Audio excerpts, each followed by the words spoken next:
Ada tapinya. Jual beli 8.000 jilbab sehari bisa. Coba istri suruh ngejahit 8.000 jilbab. Mah, pesanan mah? Iya berapa? 8.000. Lu aja kata istri.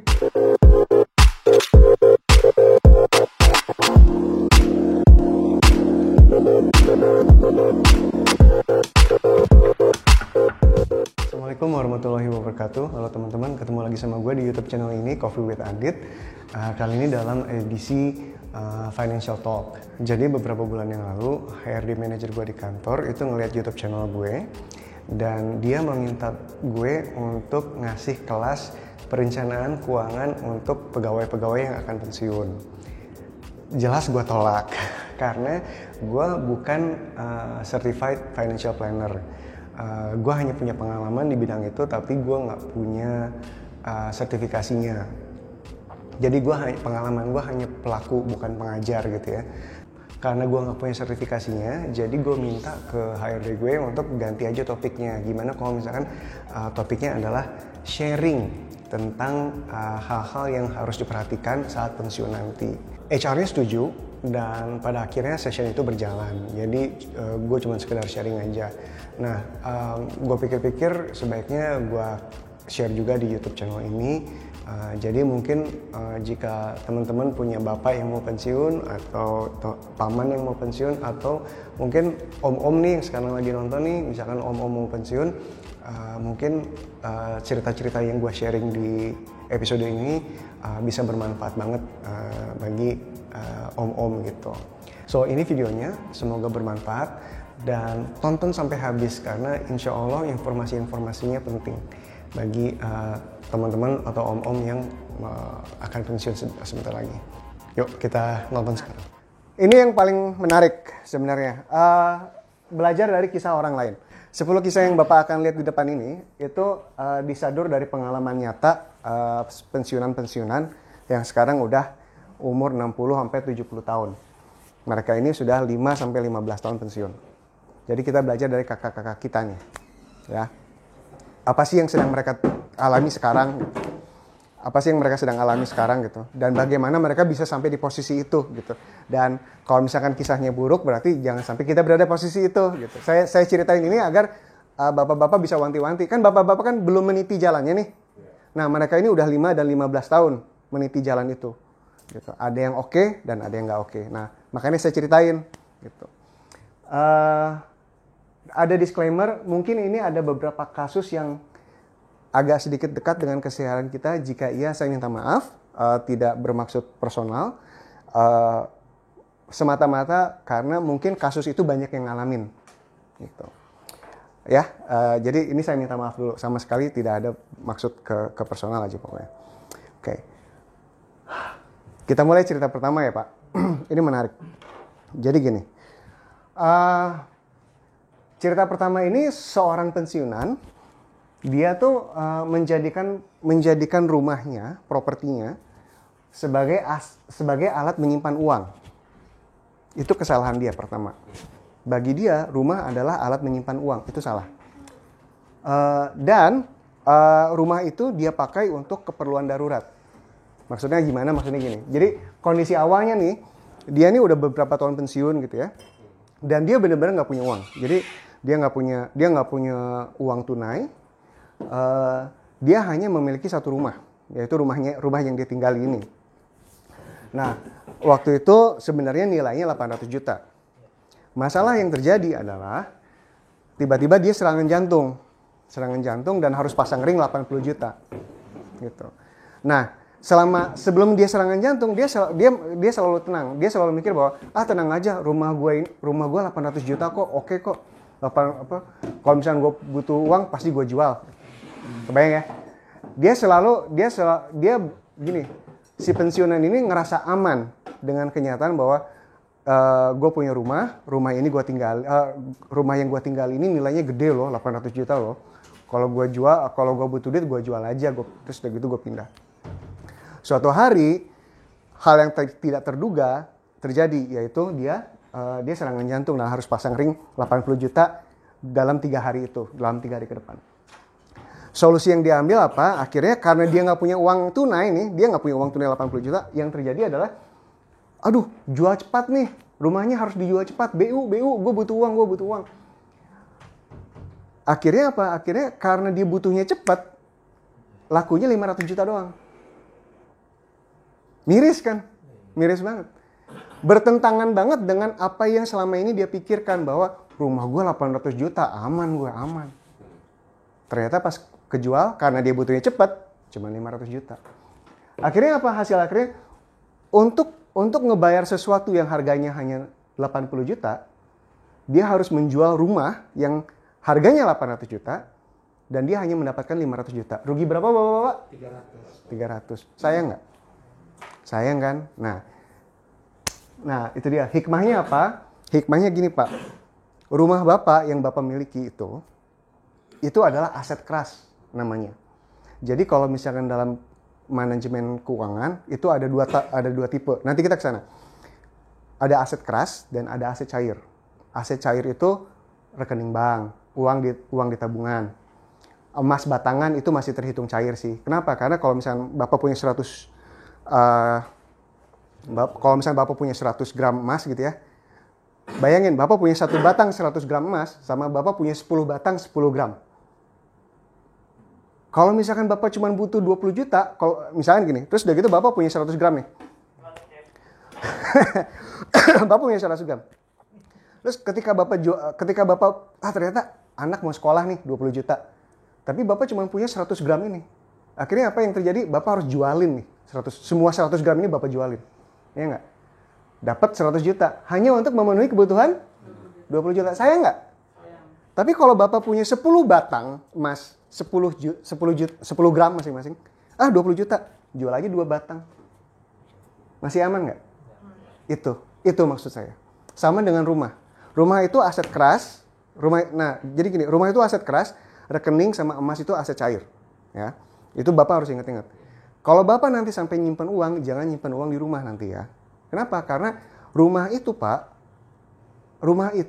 gini, jual beli rumah itu perkara panjang. Nggak bisa cepat, nggak bisa besok. Kenapa nggak bisa besok? Karena nggak semua orang punya 800 juta. Gitu. Ngerti ya? Nggak semua orang punya 800 juta. Paling banter punya 300 juta. Kalau udah kayak gitu, wah gue butuh nih, gue jual rumah 800 juta. Bos, gue adanya cuma 300 juta, lu mau nggak? Ya gue ambil deh, lu rugi 500 juta, bener nggak? Nah, itu. Jadi, ini pelajaran pertama adalah, rumah adalah aset keras. Karakteristiknya adalah butuh waktu lama untuk ngejual dan ngebeli. Nggak semua orang punya 800 juta, nggak semua orang punya 300 juta bahkan. Ya. Jadi semahal apapun nilai rumah Bapak, sepede apapun, rumah gue udah paling keren nih, deket tusuk sate apa segala macam, deket industri, 1 miliar nih pasti.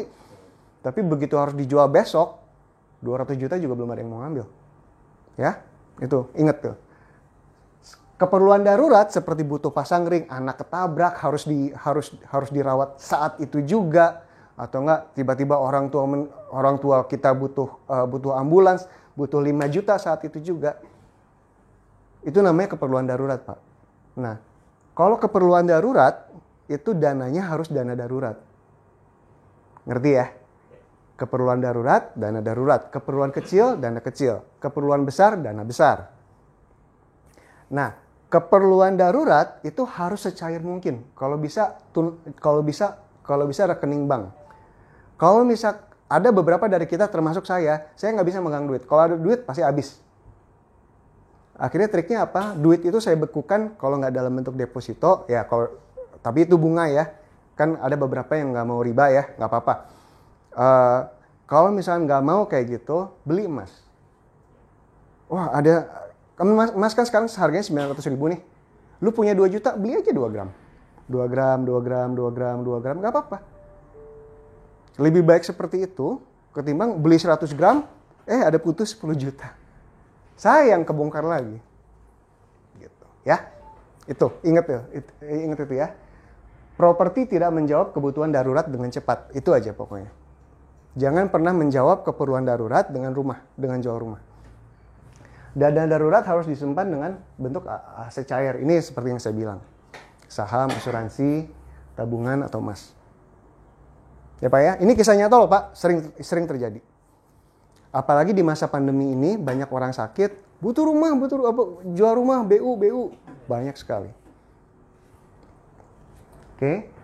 Cerita kedua, menjadikan properti lagi-lagi sama juga sebagai alat simpan uang. Ini kejadian teman saya banget ini, kakeknya, untuk memenuhi kebutuhan skala kecil. Jadi dulunya dia waktu mudanya dia tuan tanah. Dia dapat warisan dari leluhurnya. Banyak sertifikat tanah. Wow, 1 hektar sini, 1 hektar sana, 1 hektar sana, 1 hektar sana, ada 5. Dan dia merasa nyaman dengan itu. Oh, gue kaya. Dia punya 5 anak. Nah, masalahnya adalah anak pertama mereka nikah. Butuh 50 juta doang untuk nikahannya. Tapi dia nggak punya uang, dia punyanya cuma tanah 5. Akhirnya apa yang terjadi? Dia jual 1 hektar. Laku 500 juta. Seneng dong, masalah selesai. 500. Kebutuhan 50 juta dijawab sama ngejual tanah 500 juta. Ada sisa 450 juta. Itu sebenarnya udah salah. Kesalahan kedua yang dia lakukan adalah dia ternyata nggak bisa nyimpen duit. Ada 450 juta di bank, gampang lah. Ada ini, oh ya beli. Ada ini, oh beli. Akhirnya apa? Kecubit, habis. Pada waktunya anak kedua mau nikah, 450 juta itu udah nggak ada. Akhirnya apa yang terjadi? Jual lagi yang kedua. Gitu terus Pak, gitu terus sampai anak kelima. Akhirnya apa? Yang mudanya dia kaya, punya 5 hektar. Pas meninggal kurang mampu dia. Sayang ya. Ada dua kesalahan di sini. Dia menjawab, lagi-lagi dia untuk keperluan kecil, dia jawab dengan properti. Dia jawab dengan rumah atau lahan. Itu salah. Seharusnya dia jawab dengan emas atau tabungan. Lagi-lagi kalau misalkan pilihannya kan kalau aset cair itu kan kalau nggak tabungan emas. Kalau kita nih, kalau saya nggak bisa nyimpen pakai, nggak bisa aja. Kalau saya nggak bisa pakai ATM aja, pasti habis aja udah. Akhirnya apa? Akhirnya ya udah dirubah aja semuanya ke emas. Emas kan nggak bisa ke Indomaret, gue nukerin emas, nggak mungkin bisa kan? Itu ngelatih disiplin. Seharusnya nih yang kesalahan bapaknya ini dilakukan, ya udahlah ya kalau misalkan dia punya kalau misalkan dia lahan pertama dia jual, dia nikahin anaknya kan masih sisa 450. Seharusnya 450 ini disimpan dalam bentuk emas gitu. Ya kan? Jadinya beku lagi gitu. Maksudnya gimana ya? Dipakai nggak bisa, tapi dijual bisa cepet. Nah, itu kuncinya. Dibawa ke Indomaret nggak bisa, dibawa ke mall nggak laku, tapi kalau dijual masih bisa cepet. Kalau ada perlu masih bisa cepet. Minimal ke Pegadaian. Iya, minimal ke Pegadaian gitu kan. Masa mau beli beng-beng aja harus ke Pegadaian dulu kan nggak mungkin kan? Mendingan gak usah beli beng-beng. Ingat bapak-bapak, kebutuhan skala kecil harus disimpan dalam bentuk cair atau dicairkan sebelum butuh. Ya. Cerita ketiga nih, pensiunan jadi target penipuan. Jadi entah gimana gitu ya caranya, orang-orang tuh data pensiunan tuh bocor. Jadi, perusahaan ini Pak Fulan sama Ibu Fulana sama Pak A, Bapak B, Bapak C akan pensiun tahun ini. Nggak tahu gimana gitu ya. Begitu dia pensiun nggak lama, ada orang yang meng-approach dia, anak muda. Kita buka jasa konsultasi yuk Pak. Jasa konsultasinya ke perusahaan-perusahaan gitu. Oh ayo. Jadi bukalah, dana pensiunnya dipakai buat itu. Awal-awal bagus, dikasih mobil malah. Tapi lama-lama entah gimana caranya, akhirnya si anak muda itu berhasil hilang membawa modal dari pensiun yang diambil itu. Hikmahnya apa?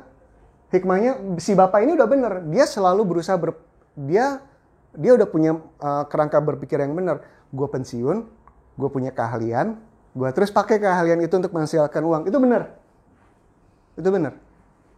Kenapa? Karena kita pensiun hanya sampai 55. Tapi kita pengen hidup sampai 70 tahun kan. Berarti 15 tahun ini harus ada pemasukan dong. Nah, dia ingin menggunakan keahliannya untuk buka jasa konsultasi. Itunya udah benar. Masalahnya adalah dia salah milih partner. Nah, jadi bapak-bapak hati-hati kalau misalnya udah pensiun nih, gerah nih biasanya. Wah, ada ratusan juta di tangan. Gua ngapain ya? Aduh, ini gue masih punya banyak tenaga nih, gue masih sehat, gue ngapain ya? Hati-hati banget, jangan sampai terlalu lisannya tuh jangan terlalu se-RW tahu gitu. Jangan. Cerita keempat. Nah, ini membuka usaha yang tidak sesuai dengan keahliannya. Risiko gagalnya tinggi. Ini saya ngeliat dengan mata kepala saya sendiri. Ini kejadian waktu tahun 2001. Waktu saya sebelum masuk ke sini. Waktu saya masih nyari-nyari kerja, saya ketemu sama pensiunan ini. Jadi dia waktu itu pensiun nerima uang X. Kemudian dia gerah nih, dia nggak tahu harus ngapain lagi. Wah, gue nggak tahu ya. Oh, dia begitu energetik gitu kan. Oh, gue ngapain ya. Akhirnya apa? Akhirnya dia buka dagang. Masalahnya ini adalah pertama kalinya dia berdagang dalam hidup. Ini benar-benar keahlian yang baru bagi dia. Benar-benar hutan rimba yang inilah gitu. Akhirnya ya itu, dia kan kalau dagang kan beli jual ya. Salah beli, ya udah. Lama-lama apa ya? Kemampuan dia untuk berdagang itu dalam menata keuangannya itu kurang. Habis aja pokoknya. Hikmahnya apa? Gini, hikmahnya apa yang dia benar? Dia udah benar nih. Dia berusaha mengubah aset diamnya. Kan uang tuh aset diam kan? Ya. Dia berusaha mengubah aset diam menjadi aset yang bekerja. Tapi itu dia belum pernah dagang seumur hidup. Dia menjalankan sesuatu yang bukan keahliannya. Kemudian dia juga menjalankan sesuatu yang beresiko. Ya namanya dagang, ya namanya hidup ada resiko lah. Dagang resikonya lumayan tinggi. Ya kalau nggak untung rugi. Pilihannya cuma 2 itu, Pak. Ya kan? 50-50 itu. Saran saya di umur 55 ke atas, coba pilih usaha yang resikonya agak sedikit di bawah lah. Gitu. Apalagi kalau misalkan kita nggak punya kita nggak punya jaring pengaman seperti ada bapaknya teman saya, kalau gagal adik-adiknya yang lebih sukses bisa nalangin dia gitu. Kalau kita nggak punya itu gimana? Kalau kita udah jadi orang yang paling sukses dalam keluarga besar kita jatuh nggak ada yang nalangin kita yang nalangin orang, kita yang nalangin kakak-kakak adik-adik kita, ya nggak? Nah, hati-hati tuh di situ, ya. Oke. Gimana sampai cerita keempat ini dekat nggak dengan keseharian kita? Ya, kadang-kadang ada pernah dengar teman kayak gini ya, pernah dengar paman kayak gini mungkin, sepupu kayak gini. Cerita kelima. Terjebak biaya hidup tinggi dan jaga image orang sekitar. Jadi waktu pensiun itu dia nerima uang pensiun sejumlah X, di masa produktif itu kebetulan di kampungnya dia jadi keluarga terpandang. Jadi waktu dia kerja itu tuh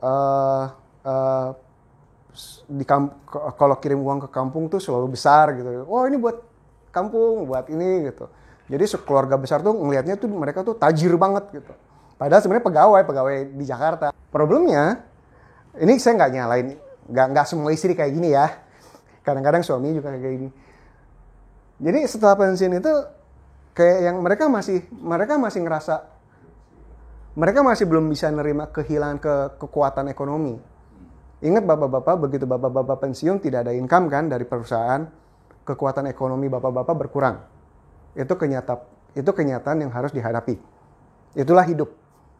Bapak, saya, Mbak Menu, semua manusia yang kerja di perusahaan, begitu umur 55 pensiun, kekuatan ekonomi akan berkurang. Itu udahlah kenyataan hidup. Nah, istrinya tidak bisa nerima itu. Masalahnya. Jadi nggak bisa tuh nurunin standar hidup. Lumayan gitu. Jadi yang biasanya nge-mall pergi tiap minggu dan pasti makan di Jeko lah apa gimana gitu. Begitu pensiun nggak bisa kan kayak gitu. Karena udah nggak ada pemasukan. Tapi nggak bisa, istrinya nggak bisa nerima itu. Harus. Terus udah gitu selalu ngomong kayak gini. Ayo dong ke sana, malu apa kata orang. Suami dan kayak misalkan gini, istrinya nih, saya nggak nulis di sini, istrinya ikut 4 arisan. 4 arisan, pengajian RT, kemudian alumni apalah apa-apa, arisannya sampai 4. Terus udah gitu, begitu pensiun, suaminya minta kurangin dong ininya, kurangin dong arisannya, kita udah nggak mampu lagi ngebiayain arisan itu. Respon istrinya adalah malu. Apa kata orang nanti? Akhirnya dibiayain itu harus. Akhirnya uang pensiun yang nggak seberapa, maksudnya ya gini Pak, sebanyak-banyaknya uang pensiun itu kalau nggak ditata dengan baik, ya habis aja gitu. Lu mau dapat 1 miliar, 2 miliar, 3 miliar, kalau lu nggak megang tangannya nggak bagus, megang duit, habis aja itu pasti. Terus nanti kita dibilangnya pelit, kayak gitulah. Khawatir sekali gitu dengan omongan orang gitu.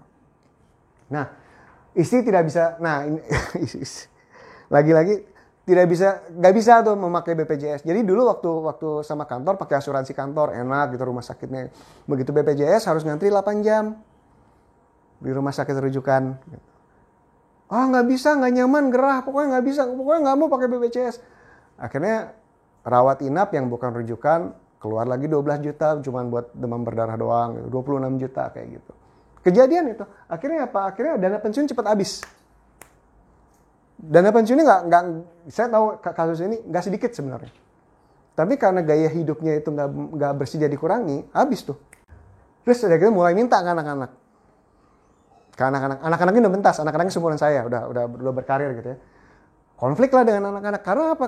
Anak-anaknya nggak keberatan. Dan di sini ironisnya, anak-anak tuh nggak pernah keberatan sebenarnya nolongin orang tua. Tapi yang jadi masalah adalah perihal yang dimintakan. Minta uang dong buat arisan. Buat apa? Ngerti kan? Kalau anak rela banget ngasih duit ke orang tua, tapi untuk pengobatan, untuk makan gitu kan, untuk bayarin listriknya. Ini cuman minta uang dong berapa sekian. Oke, nggak apa-apa. Buat apa? Itu buat nyumbang ke kampung. Buat apa? Ngerti nggak? Kalau jadi anaknya gitu kan, daripada gue nyumbangin kampung, mendingan uangnya ini buat rumah sakit si bapak gitu. Ngerti nggak? Kayak gitu tuh. Malu, masa nggak pernah udah setahun nggak ngirim ke kampung? Ya emang udah bukan waktu lu gitu. Udah sunset, udah matahari lu udah tenggelam, nggak apa-apa, udah terima itu. Nah, bapak-bapak jangan kayak gini. Karena ini nggak cuma terlepas, ini nggak cuma, saya agak salah juga sih kalau misalnya nulisin istri doang, kesannya kita menyalahkan istri. Kitanya juga sama bersalahnya sebenarnya. Jadi intinya apa? Hadapi kenyataan bersama. Cerita kedua dengan tema yang sama. Aman, ada anak saya. Ini banyak yang menjerit sih. Pensiun, nerima uang pensiun sejumlah X. Saat pensiun, anaknya baru lulus kuliah. Sebenarnya pas. Jadi dia nggak ada beban kan. Begitu dia pensiun, dia udah nggak perlu bayar SPP lagi, nggak apa-apa. Tapi dia memiliki pandangan, anak saya harus balas budi ke saya. Nah, dan ini yang banyak orang nggak tahu nih. Saya sampai bikinin grafiknya nih. Bapak-bapak ini kakak-kakak saya. 15 tahun lebih tua lah ya, 10 sampai 15 tahun. Nih, bapak-bapak lihat deh. Kita baca bareng-bareng ya. Generasi kita di masa produktif kita waktu saya nyari kerja Pak, saya bersaing mencari kerja dengan populasi dunia 5 miliar. Oke. Generasi anak kita Pak, mereka harus nyari kerja bersaing dengan 8 miliar orang loh Pak. Lebih banyak loh. Lebih berat loh tantangan hidup mereka gitu loh. Gak ada kita aja, itu udah lebih berat tantangan anak-anak kita. Apalagi ada kita gitu maksudnya. Ya. Ini nilai seorang sarjana itu makin lama makin kecil. Dulu contohnya, dan ini fakta. Jika mereka mau bersedia membiayai kita, sebagai layaknya anak bersedia gitu ya, belum tentu mereka mampu loh. Nih, bukti. Bapak saya lahir di sini. Saya lahir di sini. Saya 1977. Anak saya lahir di sini. Oke, dan ini yang saya lihat. Bapak-bapak kayaknya lahir sedikit di awal saya ya, di sinian ya. Dan anak-anak bapak saya yakin lahir di sini, betul? Oke, ini kita lihat. Lahir di sini 1940 sampai 1960. Di masa produktif mereka, Indonesia tuh lagi ngebangun. Soekarno tuh lagi bikin apa segala macem. Lebih banyak lapangan kerja daripada sarjana. Jangankan gini, maksudnya gini. Jangankan sarjana, lulusan SMA aja udah kerja sini, ayo. Bisa gitu. Dan generasi ini ya, persaingannya itu, mereka populasinya waktu itu bersaing dengan 3-4 miliar orang. Di zaman ini lebih banyak lapangan kerja daripada sarjana. Akhirnya apa? Mereka mampu menjadi generasi himpit. Maksudnya generasi himpit apa? Maksudnya gini. Ini kan anak-anaknya veteran perang. Maksudnya generasi himpit gini. Dia karena pekerjaannya lebih banyak daripada sarjana, karena pekerjaan lebih banyak dari orang, dia dibayar mahal. Lulusan SMA aja dibayar mahal. Yang terjadi apa? Saking banyaknya duit di orang-orang ini, dia mampu ngerawat bapaknya yang habis perang, dan sambil dia mampu menyekolahkan anaknya. Itu generasi himpit tuh. Dia dihimpit sama 2 generasi. Ya, ngebiayain orang tuanya mampu, ngebiayain anaknya juga mampu. Itu generasi mereka. Oke. Orang-orang yang lahir di 60-80 di masa produktifnya lumayan pas tuh. Di sini populasi manusia itu 5-6 miliar. Di sini Indonesia udah 200 juta orang. Masih pas lah mereka. Mereka tuh hanya bisa memilih, gue support bapak gue. Kalau gue support bapak gue nggak bisa nyekolahin anak-anak gue. Kalau gue nyekolahin anak-anak gue nggak pas banget ke orang tua. Situasinya seperti itu. Jadi ketika mereka keberatan, bukan artinya mereka durhaka sebenarnya. Intinya nilai sarjana di sini sudah lebih berkurang dari sini. Ngerti ya? Nilai sarjana di sini gitu. Gaji seorang sarjana, maksudnya gaji seorang pekerja lah. Gaji seorang pekerja itu nilainya lebih kecil daripada sini. Bayangin adik-adik kita, Kak. Bayangin adik-adik kita. Ini nih junior telemen nih. Yang baru. Mungkin anak-anak yang sekarang nih mungkin gajinya gede, tapi kebutuhan hidup mereka juga gede. Di masa produktifnya lebih banyak orang daripada pekerjaan. Ya. Jadi agak sedikit gimana gitu kalau misalkan bapak gitu yang marah-marah, "Oh, kamu belum dapat kerja." Ya, di satu sisi bisa kita ngomong gitu kalau anaknya malas-malasan gitu kan. Tapi kalau misalnya anaknya memang udah bersungguh-sungguh, ya maklumi aja udah 8 miliar sekarang orang. Sekarang kita udah 260 juta nih. Kita menuju 300 juta nih penduduk Indonesia. Semuanya harus cari lapangan kerja loh. Ya kan? Mereka jelas kurang mampu tuh jadi generasi himpit. Kalau misalkan mereka nggak akan mulai hidupnya. Kalau misalkan mereka nge-support orang tua gitu, mereka nggak akan mulai hidupnya. Gitu. Zaman ini satu orang, saya kenal lebih dari berapa orang gitu ya. Di sini lulusannya nggak seberapa, dia mampu kirim uang ke orang tuanya, dia mampu nyekolahin 5 adiknya, dan dia mampu dan aja. Ini di sini masih bisa lah nyupport orang tua, ngasih lah keroyokan sama kakak-kakaknya, kakak adek kirim uang ke orang tua. Ini masih bisa. Ini belum tentu. Punya anak 3, tiga-tiganya belum tentu cukup nyetor ke orang tua. Pasti mau lah. Anak mana sih yang nggak mau membeli kunci surga, bener nggak? Ya kan? Tapi kalau mereka enggak, itu berarti mereka nggak mampu, itu aja.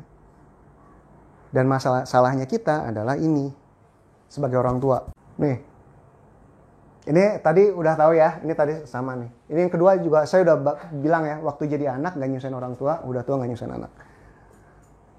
Ini nih, anak tuh investasi. Jadi kalau itu pandangan yang kayaknya harus dikoreksi. Saya udah capek-capek biayain kamu, sekarang kamu biayain saya. Sudut pandangnya nggak gitu, Pak. Sudut pandang yang benar adalah saya biayain kamu agar kamu kuat bersaing, agar kamu bisa biayain penerus kamu. Bayarnya ke depan, Pak. Bukan balik ke sini. Gitu. Bayangkan. Bayarnya ke depan karena mereka wajib. Saya wajib membesarkan kamu sebagaimana kamu nanti wajib membesarkan orang setelah kamu. Gitu. Itu bukan lingkaran kehidupan, enggak, emang rantai kehidupan itu namanya. Itu yang harus kita ubah pikirnya. Bukan lingkaran kehidupan, tapi rantai kehidupan.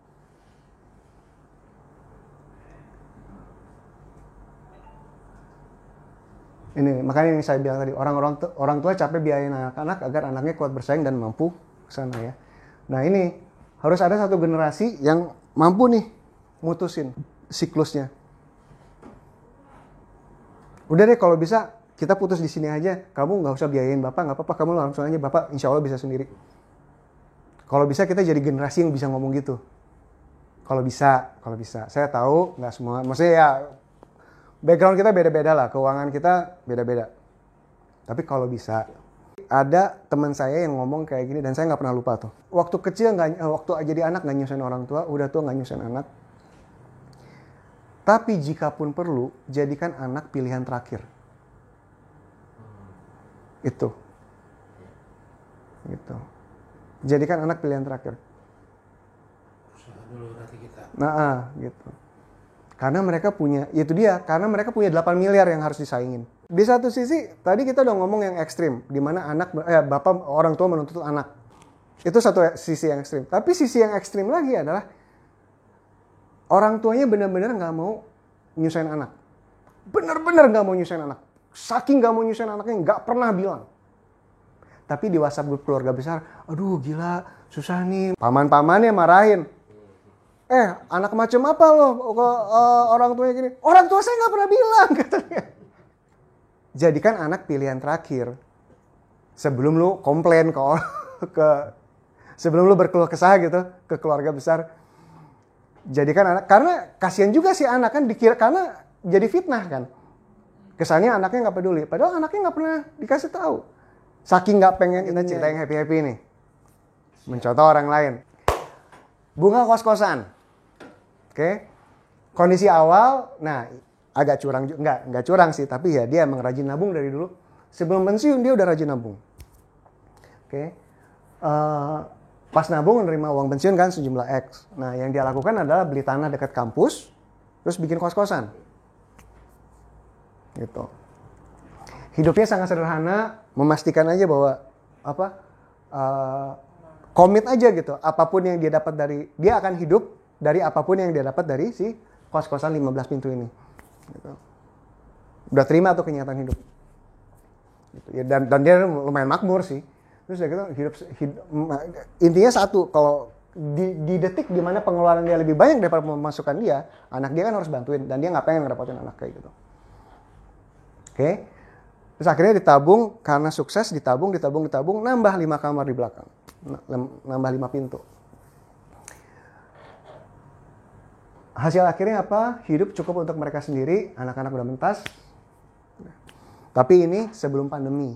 Sesudah pandemi, mahasiswa pada pulang, mereka kesulitan sih sebenarnya. Jadi kalau misalnya mau buka kos-kosan, pikir 2 kali ya, karena kan masa pandemi ini. Apalagi kalau kos-kosannya kos-kosan mahasiswa. Kenapa? Karena mahasiswa sekarang udah kuliah online. Anak-anak yang kuliah di UGM, di Brawijaya, itu mereka pada balik ke Jakarta. Terus mereka bisa kuliah online dari Jakarta. Itu kos-kosan di Malang, kos-kosan di Jogja, kos-kosan di Surabaya, kos-kosan di Bandung, kota-kota pelajar tuh drop semua kos-kosannya. Banyak orang-orang tua yang menggantungkan nafkahnya dari kos-kosan, kesulitan sekali. Tapi jangan takut, untuk kos-kosan ada yang lain. Nanti kita ngomong. Nah, karena saya nyediain slide di sini. Yang benar apa? Menjalankan bisnis beresiko rendah. Lokasinya dekat kampus, pasti ada. Sebelum pandemi. Sebelum pandemi ya. Oke. Dari sebelum pensiun udah sadar nih bahwa dia akan ada kebutuhan di masa depan, makanya dia nabung dari sebelum pensiun.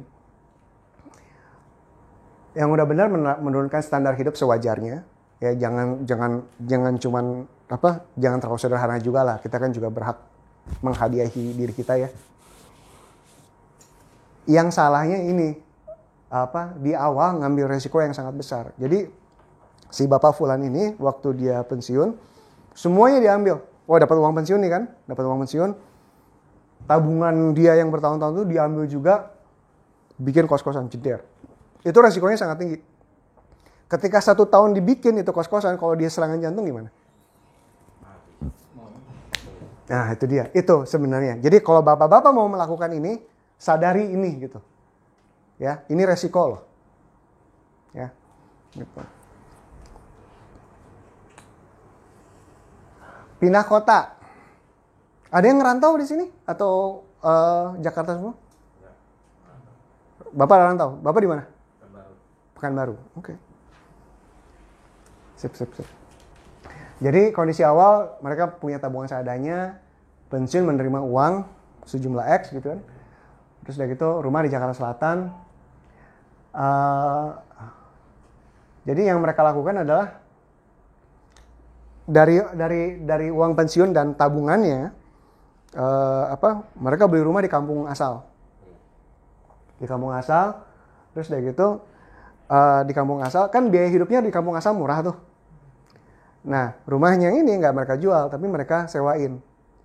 Dapat, alhamdulillah gede sih, 1 juta per tahun. Nah, masalahnya, pentingnya gini, 100 tahun itu kan pendapatan di Jakarta, tapi mereka hidupnya di pinggir kota, yang mana biaya hidupnya jauh lebih rendah daripada Jakarta. Jadi mereka bisa hidup sedikit enak tuh di situ. Tapi ini, maksudnya ini juga bisa jadi ide buat bapak, kalau bapak-bapak kalau mau. Kalau misalnya aslinya Malang, ya udah balik ke Malang. Harga rumah di Malang lebih murah. Gitu kan. Pekanbaru juga mungkin. Terus untuk sehari-hari diambil dari itu, ada sisa ditabung, keuangannya ketat. Kalau ada sakit ya pakai BPJS. Terus dibantu sama anak-anak juga. Hikmahnya apa? Ini. Ada uang diam, mereka konversi menjadi usaha, yaitu rumah kan. Maksudnya bukan rumahnya. Jadi mereka beli rumah, tapi rumah yang ada ini, rumah yang lama ini dipekerjakan kan, menjadi aset yang bekerja gitu. Terus udah gitu, dan itu kalau ngontrakin rumah kan resiko rendah kan, lumayan lah. Terus ya lagi-lagi menurunkan standar hidup sih. So ini juga bisa jadi inspirasi kalau mau. Cerita terakhir nih ya. Memulai usaha sesuai keahlian atau passion jauh sebelum pensiun. Ini cerita sukses banget sih. Dari semua ini kayaknya yang paling oke dia nih. Jadi sebelum pensiun itu dia kebetulan punya usaha sampingan, dagang. Dan kebetulan aja yang dia dagang toko material. Jadi dia buka toko material. Jadi pada saat pensiun tuh mereka memastikan aja bahwa kebutuhan hidup mereka tuh di bawah keuntungan si toko material itu aja. Kemudian mereka juga beli lahan sebelum pensiun. Jadi pas mereka pensiun itu mereka udah punya 3 rumah aja. Terus ya udah dapat uang tambahan dari sewa 3 kontrakan. Udah kayak Tarsan pelawak. Tarsan pelawak kan gitu. Pulang, kalau pelawak-pelawak lain mabuk-mabukan tuh dapat duit. Dia pulang, disimpan duitnya, beli rumah tetangganya mau dijual, dia beli. Akhirnya apa? Banyak tuh. Dia keluar rumah itu semua rumah dia. Kontrakan semua tuh Tarsan tuh. Hidup sehari-hari dari toko, tapi kayak biaya kesehatan sama kalau umroh tuh dari sewa rumah ini. Hasil pensiunnya bahkan nggak kepake. Benernya apa? Benernya menjalankan bisnis sesuai keahlian. Menjalankan usaha sesuai keahlian. Yaitu ahlinya dagang. Emang. Menurunkan standar hidup. Dan tadi saya lupa nambahin satu. Apa yang mereka benar? Mereka sudah melakukan ini dari umur 40. Bisnis apa aja sih yang saya dapat tekuni sesudah pensiun? Kemarin menu bilang ini. Mas, bikinin kayak gini gitu. Oke, tapi ya udah saya bikinin ya. Nih. Nama usaha properti atau kontrakan sederhana gitu ya. Kos-kosan sederhana gitu. Kita lihat ukuran modalnya, resiko labanya, keahlian yang dibutuhkan sama ukuran tenaganya. Jadi berapa banyak tenaga yang bapak-bapak butuhkan untuk menjalankan ini. Nah, bapak-bapak lihat ya, paling mahal itu properti sebenarnya. Paling mahal tuh bikin kontrakan. Mahalnya di mana? Mahalnya di tanahnya. Kalau bikin kontrakan, tergantung kita. Mau kontrakan sederhana, ya udah bikin aja sederhana, beli materialnya yang seadanya gitu. Mau kontrakan yang agak oke, ya berarti dananya lebih besar kan. Intinya apa? Kalau bangun rumah, kalau bangun kontrakan itu, dananya kita bisa atur. Yang kita nggak bisa atur apa? Beli tanahnya. Ya kan? Nah, di sini bapak-bapak pada tinggal di sini bukan? Ya. Di sini tuh sebenarnya saya nggak mau ngiming-ngimingin sih, tapi di sini sebenarnya sangat berpotensi loh. Kenapa? Karena di sini tuh kawasan industri. Di sini banyak pekerja rantau. Nah, itulah pasar bapak-bapak. Jadi kalau pekerja rantau tuh Pak, dan inilah teman-teman kita lihat aja teman-teman kita. Ada yang ngerantau. Ada yang ngerantau masih bujang. Itu dia cuma butuh kos-kosan. Bapak harus lihat tuh ada berapa banyak sih di sini yang ngerantau bujang. Banyak nggak? Apa sedikit? Oh ternyata lebih banyak rantau udah keluarga, rantau anak satu. Gitu. Kalau ini nggak bisa kos-kosan Pak, harus kontrakan. Satu pintunya kontrakan, harganya juga lebih gede lagi. Gitu. Nah dua ini nih pasar Bapak sebenarnya. Kenapa? Dan ini kan kawasan industri nih, pabrik semuanya di mana-mana kan. Betul nggak? Ya itu dia. Pabrik butuh orang. Selama pabrik itu masih beroperasi, masih butuh. Selama pabrik itu masih buka, dia masih butuh orang. Dan selama masih ada orang butuh kontrakan. Ya nggak? Tapi untuk beli tanahnya mahal. Gitu. Itu sih sebenarnya. Nah ya, makanya bagi yang mau 2-3 tahun lagi nih, mungkin itu sesuatu yang bisa dipikirin. Oke. Makanya saya bilang kan, jika sudah ada lahan, enak banget. Atau gini deh, di rumah, bisa tuh di belakang dibangun 3 pintu, 4 pintu, lumayan. 1 juta sebulan gitu, 3 pintu 3 juta sebulan kan. Coba 3 juta sebulan daripada nggak sama sekali. Ya, lumayan banget. Ya tapi harus siap-siap, nggak bisa handukan juga kan, bangun tidur ada orang, ya silakan Pak.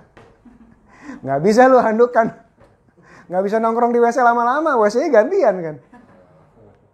Intinya apa? Siap-siap. Kalau jadi ada dua tipe tuan tanah kayak gini. Pertama, yang sengaja beli lahan kosong gitu ya. Kedua, menggunakan apa yang udah ada. Oh lahan di rumah, taman belakang di rumah agak lumayan nih. Atau di atas nih, gue naikin aja ke atas nih rumah gue gitu.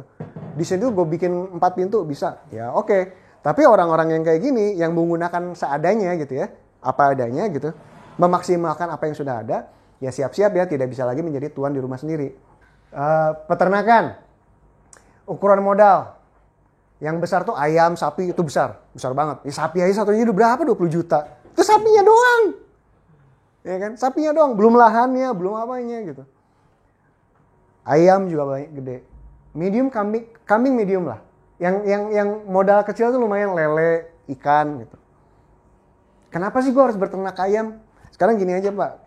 Bapak mau pensiun nih 2 tahun lagi. Ya kan? Di sini banyak pasar nggak? Banyak ya. Bapak ke pasar deh. Ngobrol ya. Cuti 3 hari. Ke pasar. Pak, ini ayam dapat dari mana? Distribusi. Oh, dari distributor A. Oh, cuma 1 ya distributornya. Lu bisa jadi distributor kedua kan? Pak, ini lele dari mana? Oh, dari distributor A, B, C. Udah ada 16 distributor lele. Jangan masuk lele. Ngerti kan? Jangan memulai usaha yang banyak saingannya, jangan. Kenapa? Karena kalau lu banyak saingannya, main harga nanti. Oh dia 500, 400, gue jual 300 ah. Udah, turun aja terus. Lama-lama lu sampai ke titik di mana lu nggak nguntungin lagi. Tapi kalau misalkan distributornya cuma 1, ya lu bisa jadi saingan kan. Lebih baik lagi kalau misalkan, oh di pasar, gue udah ke 3 pasar nggak ada nih lele. Ya udah, jadi orang pertama yang distribusi lele. Kebayang nggak? Dan jangan eceran, jangan jual ke orang, jualnya distributor ke pasar gitu. Jadi sekali jual tuh 300 ekor, nggak jual 3 ekor 4 ekor. Mancing 3-4 ekor. Nah, itu memancing. Nah, resikonya besar Pak ya, tapi ya resikonya besar juga. Sekali habis, udah nggak balik ke modal. Ditakutkan gitu, sekali kena hama kita tidak punya cukup modal untuk kembali lagi. Apalagi ikan tuh, satu kolam kena hama mati semua. Satu kambing sakit semua tuh. Ilmu yang dibutuhkan. Ini pertukangan, Bapak harus tahu ya. Jangan dibohongin gitu. Semen yang paling murah di mana? Lu harus tahu. Minimal benerin toren air tuh kita harus tahu gitu. Jangan sampai kebanyakan nyuruh orang juga. Ini agak sedikit ribet. Lu harus tahu ilmu peternakan, lu harus tahu ilmu dagang, lu harus tahu ilmu administrasi keuangan. Berat, butuh terjun langsung. Berat. Kalau ini kan bisa bangun siang gitu. Bangun siang 3 juta sebulan. Nyantai gitu. Tapi ya ini tenaganya rendah, tapi modalnya gede, bener nggak? Ini modalnya gede, tenaganya juga gede, resikonya juga gede, tapi labanya gede. Oke. Atau nggak wisata lah, kolam pancing ikan. Saya ngelihat banyak sekali di sini kolam pancing ikan kan, ini kan? Ukuran modalnya mungkin 80% untuk beli lahannya doang. Mungkin, gua nggak tahu. Karena ya seperti itulah. Resikonya saya nggak tahu karena saya belum pernah kenal orang yang ini. Tapi lu harus tahu ilmu peternakan dan lagi-lagi lu harus tahu ilmu administrasi keuangan. Bapak-bapak lihat deh. 3 usaha ini beda-beda semua. Apa yang sama? Beda. Ilmu ngatur duit, Pak. Mau usaha, mau nggak usaha, mau usaha apa aja kita harus pinter megang duit. Jangan gatel, ada duit 100 juta nih, nonton tiap hari yuk, habis bulan depan. Gitu. Makan tempe tahu Ya, nggak gitu juga, nggak gitu juga ya. Tapi mudah dikelola kan, santai banget kan. Santai banget, mudah dikelola. Warisan dapat pensiun. Oke. Itu saya bintangin kenapa? Karena mertua saya, warnet gaming. Di zamannya, jadi 5 tahun yang lalu itu game online itu belum banyak. Sekarang kan gila, game online kan gila banget kan. Dulu enggak, jadi banyak waktu itu. Itu bukan beli LAN, 80% beli komputernya. Jadi yang beliau lakukan adalah resikonya kecil sih, laba kecil. Tapi labanya juga ya nggak terlalu besar. Harus tahu ilmu IT, harus tahu cara ini duit. Jadi beliau itu ceritanya gini. Waktu kita belum nikah itu beliau tuh punya wartel sebenarnya. Dan waktu itu belum zamannya HP kan. Jadi wartel itu rame banget. Tapi begitu zaman HP, begitu HP booming, wartel sepi. Agak sedih sih. Ternyata tapi beliau punya ide bagus. Gue ubah aja jadi warnet. Kenapa? Karena HP-nya udah semua orang udah punya HP, tapi bukan yang smartphone. Bukan yang paket data, nggak bisa buka Facebook, waktu itu belum zaman Facebook. Akhirnya beliau bikin warnet. Rame lagi. Semua orang nge-Facebook segala macam. Habis itu keluar iPhone, keluar Android, keluar Samsung. Sepi lagi warnetnya. Terus udah gitu, akhirnya beliau ada ide, ya udah warnet gaming yang diarah anak-anak. Waktu itu dulu saya nggak tahu kalau bapak-bapak tahu apa enggak, game Counter Strike, nggak tahu ya. Pokoknya ada game lah. Jadi anak-anak tuh jadi waktu itu belum zamannya game online. Udah zamannya Facebook, orang-orang pada gini-gini, tapi belum zaman game online. Jadi yang terjadi adalah anak-anak pada main game di situ berjam-jam. Nah, beliau itu sampai bikin paket nginep. Jadi boleh malam Sabtu sampai jam 8 pagi. Cuman disediain minum doang. Silakan main sepuasnya, bayar berapa gitu. Rame tuh, gila. Selalu ada 5 anak. 5 anak tuh selalu tiduran di situ. Kayak gitu. Tapi lumayan, untungnya lumayan. Bisa lah buat mereka enak gitu ya hidupnya. Tapi jika kita terusin itu udah nggak laku. Kenapa? Karena sekarang mobile gaming juga udah mobile. Orang udah kayak gini sekarang. Yang namanya teknologi itu pasti cepet. Beliau aja udah harus berubah muka 3 kali kan. Tapi bagus sih, dari beliau saya belajar bahwa kalau kita mau survive, kita harus cepet kita harus cepat beradaptasi dengan perubahan. Kenapa? Karena dunia selalu berubah. Kalau udah teknologi dunia selalu berubah. Kalau makanan, orang pasti makan lele, Pak. Selalu. Orang pasti makan ayam, jangan takut. Maksudnya jangan sampai ragu, oh gue mau ternak ayam tapi nanti ganti. Enggak. Sampai kapanpun orang makan ayam. Santai. Bayang ya, tapi teknologi cepet banget. Counter pulsa, ya gampang lah ya. Kecil, semudah, ya ruang tamu aja dijadiin lapak tuh udah, ya kan. Terus udah gitu kasih sablonan di luar, jual pulsa, udah. Nanti anak-anak datang tuh, anak-anak RT. Resikonya kecil, tapi laba juga kecil, Pak. 2.000 satu voucher. Untungnya cuma 2.000 satu voucher. Worth it nggak? Tapi ukuran tenaga juga kecil. Ya kalau mau tidur siang ya tutup. Ya kan? Ini yang agak penting, dagang apapun itu mau baju, mau jual casing HP, mau jual hijab, mau jual frozen food, silakan. Jadi lu cari penyalur, cari distributor, beli murah, jual mahal. Buka, tapi Bapak harus online. Maksudnya Bapak harus buka di Tokopedia, buka di Shopee, buka di Alibaba. Bapak harus punya account itu. Kenapa? Karena gini, kalau Bapak dagangnya di depan rumah, pasar Bapak tuh CRT. Tapi kalau Bapak di sini, di toko online, di Tokopedia, orang Malang bisa beli. Orang Jakarta bisa beli, orang Depok bisa beli. Pasar yang Bapak incar, peluangnya itu berlipat-lipat jauh lebih banyak kalau Bapak buka online. Apapun yang Bapak jual ya, mau sendal jepit, mau jilbab, mau BH, terserah, apapun yang Bapak jual. Kalau usahakan jual online. Gitu. Oke.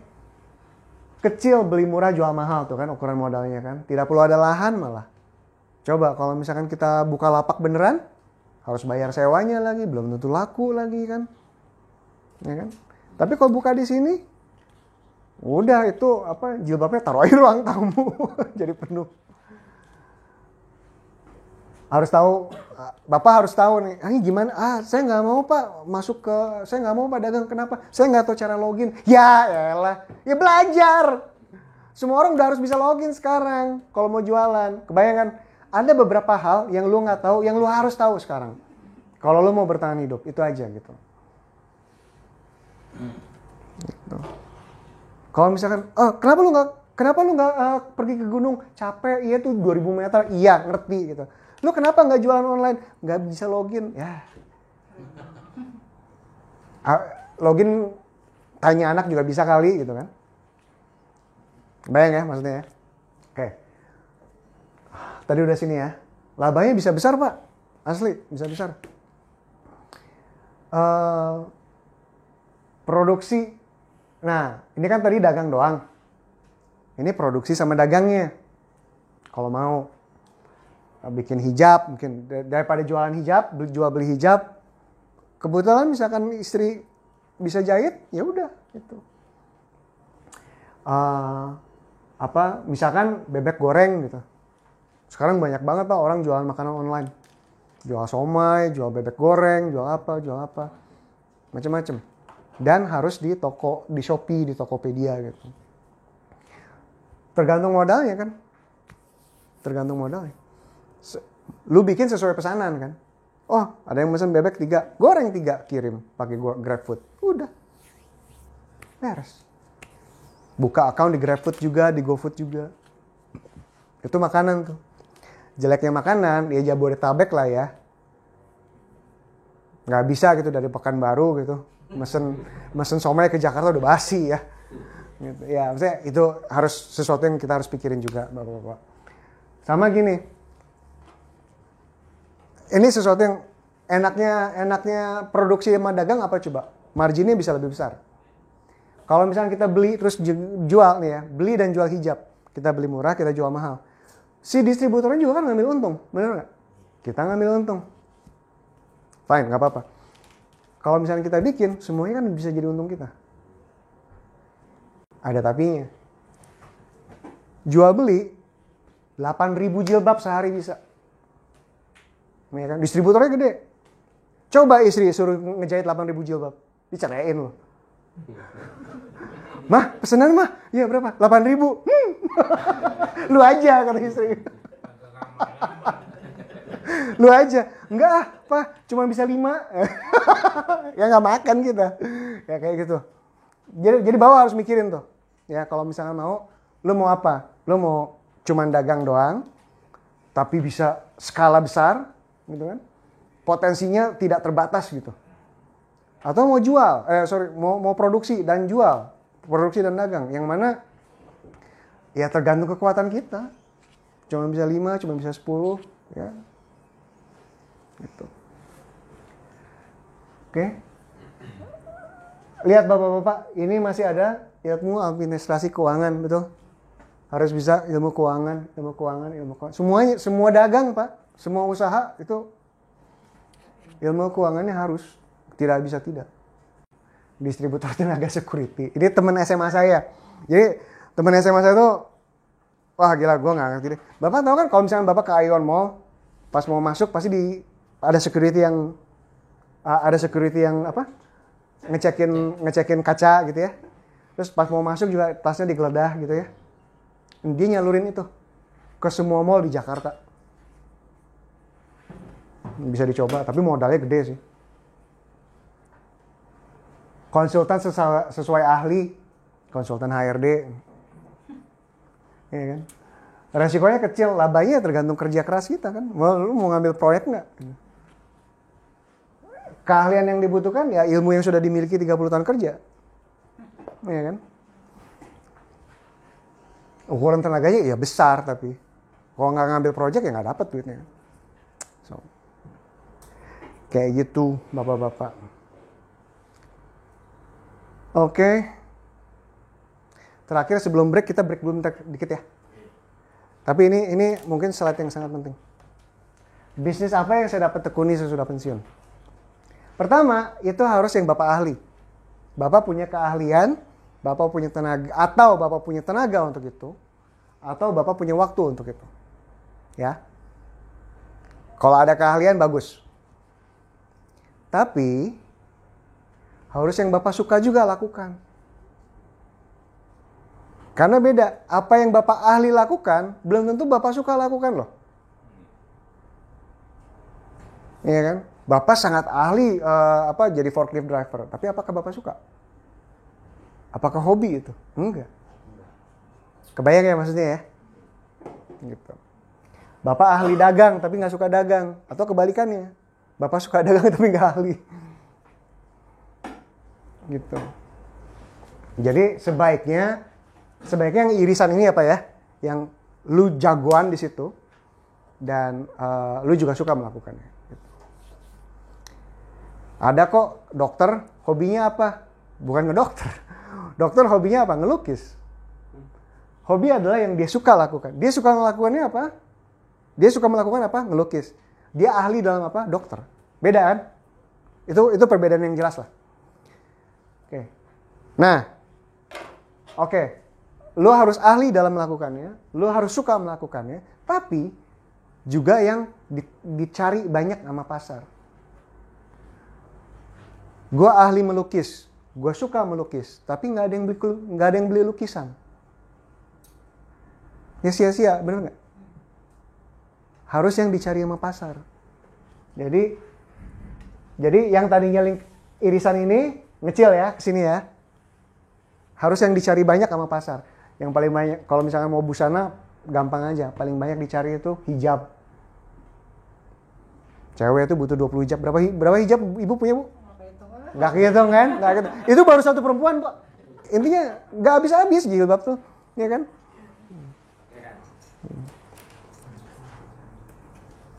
Terakhir nih. Dan ini menjadi irisan keempatnya. Harus menjadi irisan keempatnya. Yaitu, gue banyak saingannya nggak? Gitu. Kalau gue dagang kalau misalnya gue jual bebek goreng, lihat online udah berapa. Misal, kalau gue mau jadi distributor ayam di 4 pasar ini udah dipegang sama berapa distributor. Kalau udah 5, jangan. Mau bikin kolam pancing, udah berapa banyak? Oh, di sini udah 1. Jangan di sini, jangan dibikin sebelahnya gitu kan? Bikinnya agak jauh. Bikin sebelahnya jauh. Itu racun sama kita. Gitu. Dan itu sebenarnya ada lagi. Jadi bukan sedikit persaingan, tapi saya bisa apakah saya bisa beda sendiri? Misalkan kayak gini.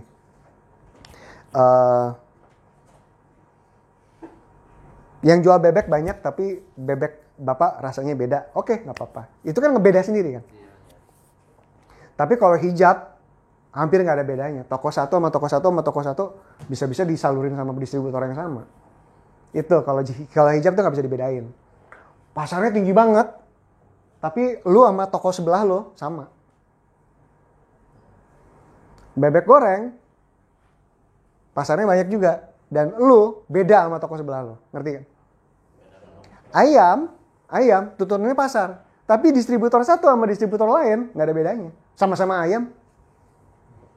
Oh, ayam gue lebih kece. Nggak mungkin kan? Ayam gue lebih mantep. Matinya kemarin. Jangan. Tiren. Kebayang ya Bapak ya? Intinya harus beda. Ada salah satu sukses bisnis itu yang saya pernah diajarin. Maksudnya saya pernah dengar orang ngomong gini. Bapak nggak perlu lebih baik daripada pesaing Bapak. Bapak hanya harus beda dari pesaing Bapak. Beda sendiri aja udah oke. Nggak perlu lebih baik.